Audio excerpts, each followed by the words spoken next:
kita mau sama-sama bersaat teduh lagi. Senang sekali bisa berkumpul di hadirat Tuhan walaupun beda jarak. Ada jarak dan waktu yang memisahkan kita. Tapi saya percaya hadirat Tuhan ada di mana-mana. Nantikan dan alami bersama-sama. Kami merindukan Engkau Tuhan. Kami suka tinggal di hadirat-Mu. Terima kasih Tuhan. Hanya dekat padamu, rasa tenang hatiku, Kau sertai jalanku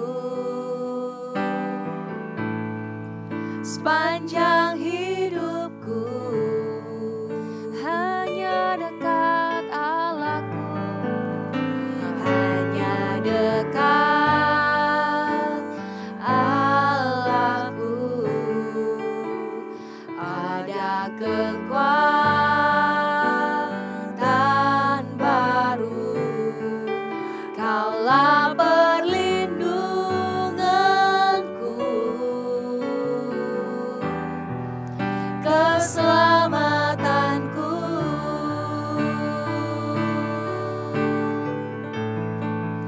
Ku ingin selalu bersekutu denganmu, menikmati hadiratmu. Biarkan rohmu tinggal dalam hidupku. Sungguh indah bersamamu. Ku ingin selalu, kami mau diam di hadiratmu, menikmati hadiratmu. Biarkan rohmu tinggal dalam hidupku. Sungguh indah bersamamu selamanya.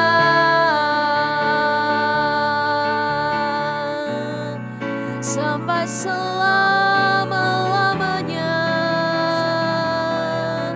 kesukaan kami terus tinggal di hadiratmu, mengenalmu, mengalamimu. Allah Roh Kudus,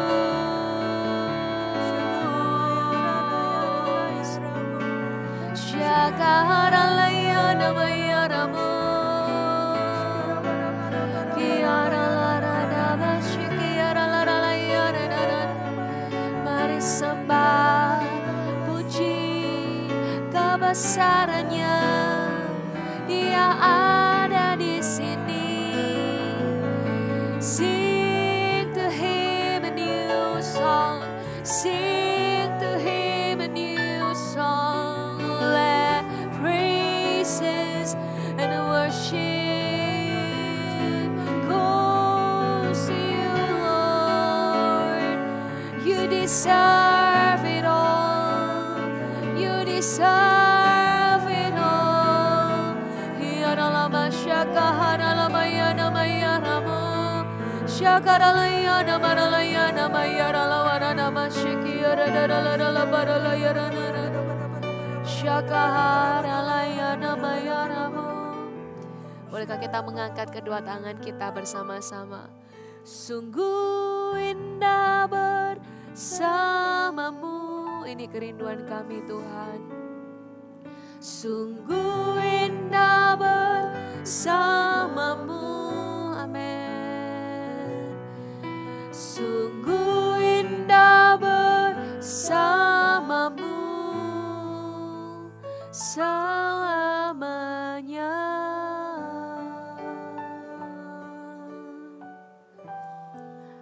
Benar Mendengar Tuhan, sungguh indah bersama dengan Tuhan, masuk di dalam hadirat Tuhan, menyembah Tuhan, menikmati hadirat-Mu, berjumpa dengan Engkau secara pribadi. Tuhan, bawa kami lebih dalam mengenal-Mu secara pribadi. Dan kalau sebentar Tuhan kami akan membaca firman-Mu, Tuhan bukalah hati kami biar kami bisa mendengar secara pribadi, lepas pribadi Tuhan, apa yang Tuhan mau buat setiap kami. Terima kasih Tuhan, kami mengucap syukur di dalam nama Tuhan Yesus. Haleluya. Amin. Kita lanjutkan bacaan Alkitab kita ya sama-sama. Kita mau buka di Daniel pasal yang ke-12. Ada ayat 1 sampai ayat 13, kita akan baca semuanya ya. Dari ayat 1, kakak baca, nanti ada Kak Tepi dan Kak Vina.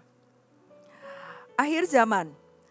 Ayat 1, pada waktu itu juga akan muncul Mikael, pemimpin besar itu, yang akan mendampingi anak-anak bangsamu dan akan ada suatu waktu kesesakan yang besar, seperti yang belum pernah terjadi sejak ada bangsa-bangsa sampai pada waktu itu. Tetapi pada waktu itu bangsamu akan terluput, yakni barang siapa yang didapati namanya tertulis dalam kitab itu. Dan banyak dari antara orang-orang yang telah tidur di dalam debu tanah akan bangun, sebagian untuk mendapat hidup yang kekal, sebagian untuk mengalami kehinaan dan kengerian yang kekal. Dan orang-orang bijaksana akan bercahaya seperti cahaya cakrawala, dan yang telah menuntun banyak orang kepada kebenaran seperti bintang-bintang, tetap untuk selama-lamanya. Tetapi engkau Daniel, sembunyikanlah segala firman itu dan meteraikanlah kitab itu sampai pada akhir zaman. Banyak orang akan menyelidikinya dan pengetahuan akan bertambah. Kemudian aku Daniel melihat, maka tampaklah berdiri dua orang lain, seorang di tepi sungai sebelah sini dan yang lain di tepi sungai yang sebelah sana. Dan yang seorang bertanya kepada yang berpakaian kain lenan yang ada di sebelah atas air sungai itu, bilakah hal-hal yang ajaib ini akan berakhir?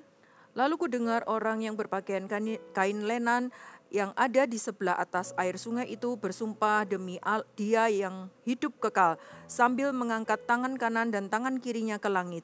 1 masa dan 2 masa dan setengah masa, dan setelah berakhir kuasa perusak bangsa yang kudus itu, maka segala hal ini akan digenapi. Adapun aku, memang ku dengar hal itu, tetapi tidak memahaminya.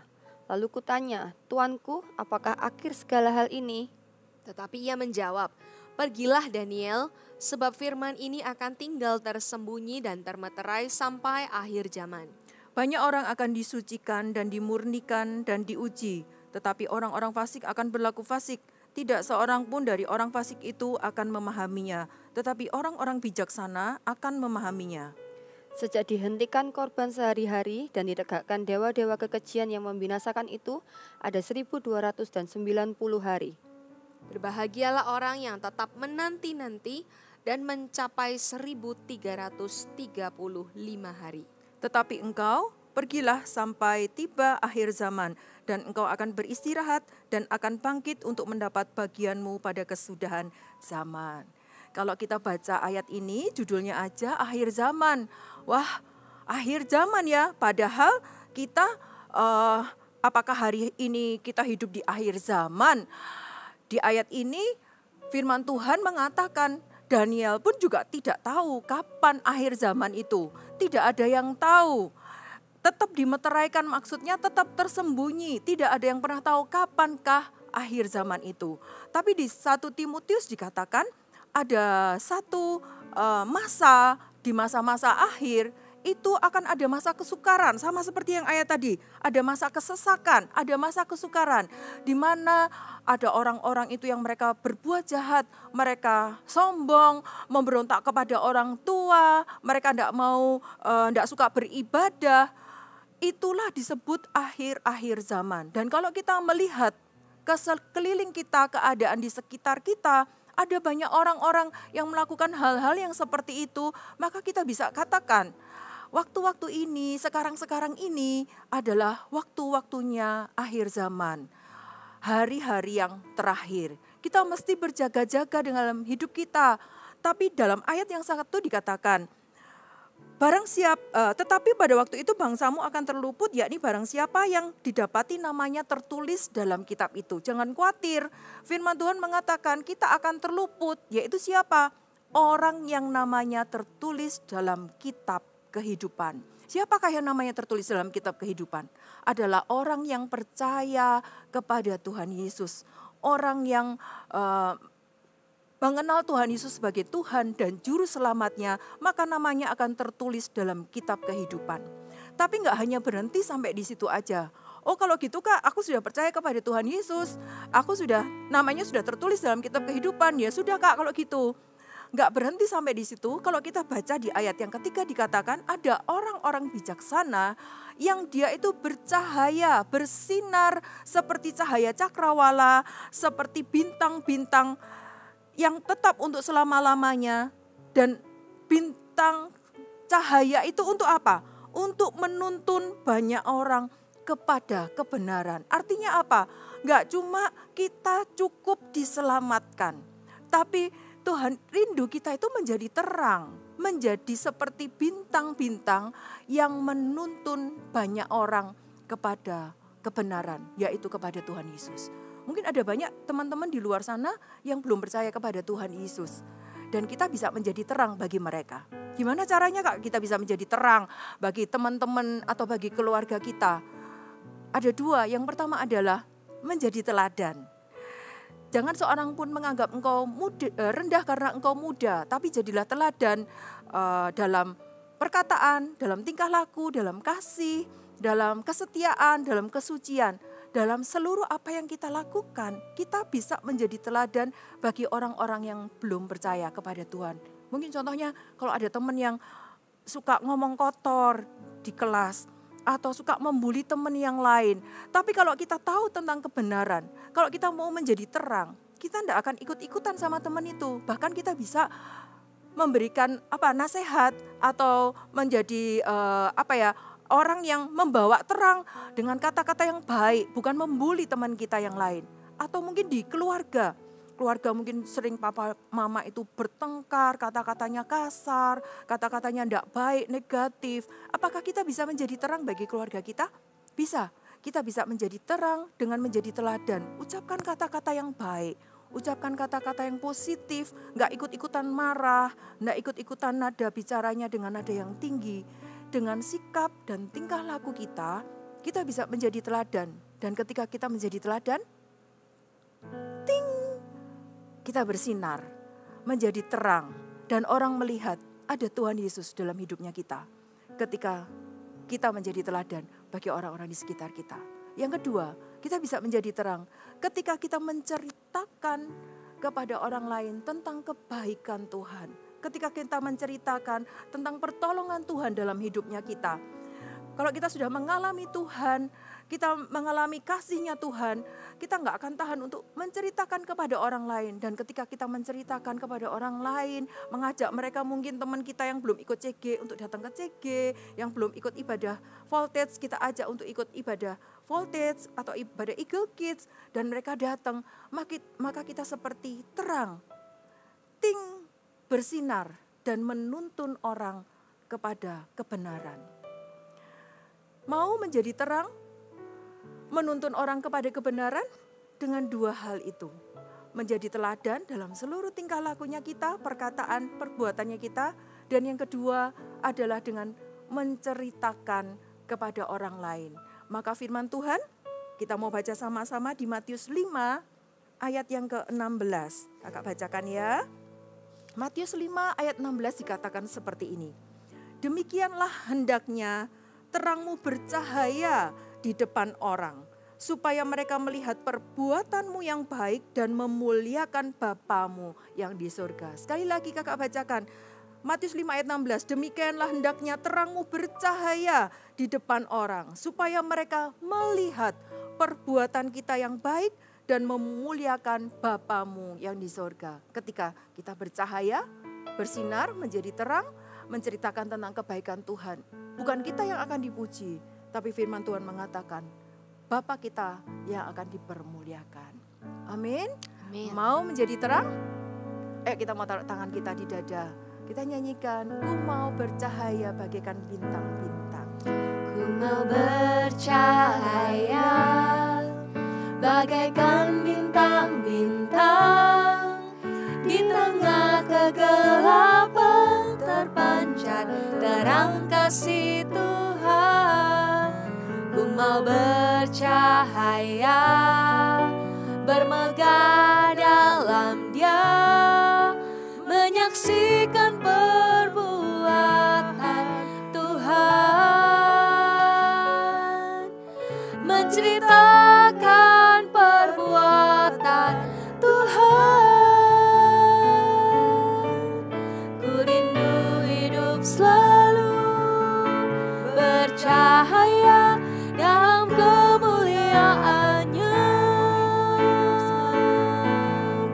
Ku rindu hidup selalu bercahaya dalam kemuliaan-Nya. Ya Tuhan, kami rindu hidup kami terus bercahaya, menyinari Tuhan, menjadi berkat, menjadi terang bagi orang-orang di sekitar kami, bagi teman-teman kami, juga bagi keluarga kami. Tolong kami Tuhan, jadikan kami menjadi teladan, baik itu dalam kasih, dalam perkataan, dalam tingkah laku kami, dalam kesucian, dalam kesetiaan kami. Dan jadikan kami Tuhan menjadi terang dengan cara kami menceritakan kebaikan-Mu, menceritakan perbuatan-Mu kepada orang yang belum percaya, yang belum mengenal-Mu. Dan kami percaya Tuhan, ketika kami menjadi terang, maka akan ada banyak orang-orang yang datang kepada Tuhan dan percaya kepadamu. Pakai kami Tuhan, jadikan kami menjadi terang. Di dalam nama Tuhan Yesus, kami mau Tuhan, pakai setiap kami. Di dalam nama Tuhan Yesus, semua sama-sama katakan, amin. Dimanapun kita berada, kita bisa jadi terang ya. Jadi jaga hidup kita sungguh-sungguh, karena kita bisa jadi teladan dimanapun. Di sekolah, di rumah, bahkan di gereja, kita bisa jadi teladan dalam perbuatan, dalam tingkah laku, dalam perkataan, dalam kasih kita juga. Dan jangan lupa, kita juga bisa sharingkan kebaikan Tuhan. Paling dekat di CG. Jadi pastikan kalian jangan bolos CG ya. Selalu datang CG setiap minggu supaya kalian bisa jadi terang Tuhan di CG kalian juga. Sampai ketemu di Saat Teduh selanjutnya. God bless you. Berikut adalah cara penggunaan aplikasi I Love My Bible. Masuk ke aplikasi GMS Church, di bagian Home akan muncul tampilan untuk aplikasi I Love My Bible. Klik pilihan bahasa jika Anda memiliki preferensi bahasa tertentu.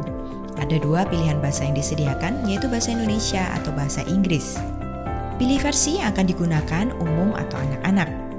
Untuk anak-anak ada 2 versi, yaitu Super Trooper untuk usia 3-9 tahun dan Voltage untuk usia 9-13 tahun. Klik pembacaan kitab mulai dari urutan kitab yang paling awal, yaitu kitab Kejadian. Pilih minggu pertama dan Anda dapat membaca sesuai urutan mulai dari pengetahuan tentang kitab, intro sebagai tema pengantar dalam 1 minggu, dan hari ke-1 sebagai menu pembacaan hari tersebut. Download template arah untuk Anda dapat membagikan ayat, rema, aplikasi, dan harapan yang Anda dapatkan dari pembacaan hari itu di media sosial. Jangan lupa centang checklist sebagai penanda bahwa Anda sudah menyelesaikan pembacaan kitab hari itu dan lanjutkan checklist sampai pembacaan selesai. I Love My Bible, baca Alkitab setiap hari.